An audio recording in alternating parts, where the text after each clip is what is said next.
Assalamualaikum warahmatullahi wabarakatuh. Perkenalkan, nama saya Halifatul Wahdania, NIM 1805065038. Video ini dibuat untuk memenuhi tugas mata kuliah strategi pembelajaran, di mana nantinya saya akan menjelaskan tentang pembangunan ekonomi. Jika mendengar kata pembangunan ekonomi, apakah yang terlintas di benak kalian? Jika kalian sering menonton berita, biasanya pembangunan ekonomi selalu dikaitkan dengan yang namanya kemiskinan, pendidikan, dan juga pengangguran. Lalu, apakah sebenarnya pengertian dari pembangunan ekonomi itu sendiri? Pada dasarnya, pembangunan ekonomi mengandung dua pengertian, yaitu pembangunan dan juga ekonomi. Pembangunan merupakan kegiatan mengubah dari suatu hal yang kurang baik menjadi lebih baik lagi.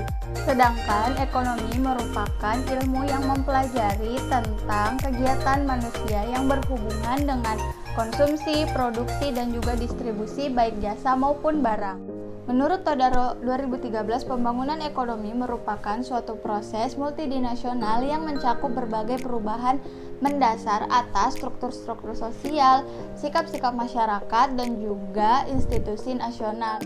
Di samping tetap mengejar akselerasi pertumbuhan ekonomi, penanganan pendapatan ekonomi, dan juga penanganan kemiskinan.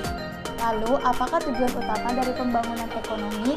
Tujuan utama dari pembangunan ekonomi yaitu mencapai kemakmuran seluruh rakyat dalam suatu negara. Setelah mengetahui pengertian dari pembangunan ekonomi dan juga tujuan utama dari pembangunan ekonomi, selanjutnya kita akan membahas tentang indikator keberhasilan dari pembangunan ekonomi.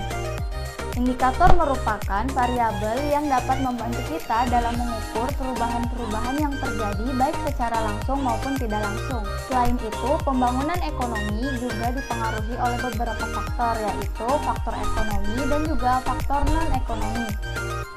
Di dalam faktor ekonomi terdiri atas beberapa faktor. Yang pertama yaitu faktor sumber daya alam, yang kedua faktor sumber daya manusia, yang ketiga faktor sumber daya modal dan juga teknologi.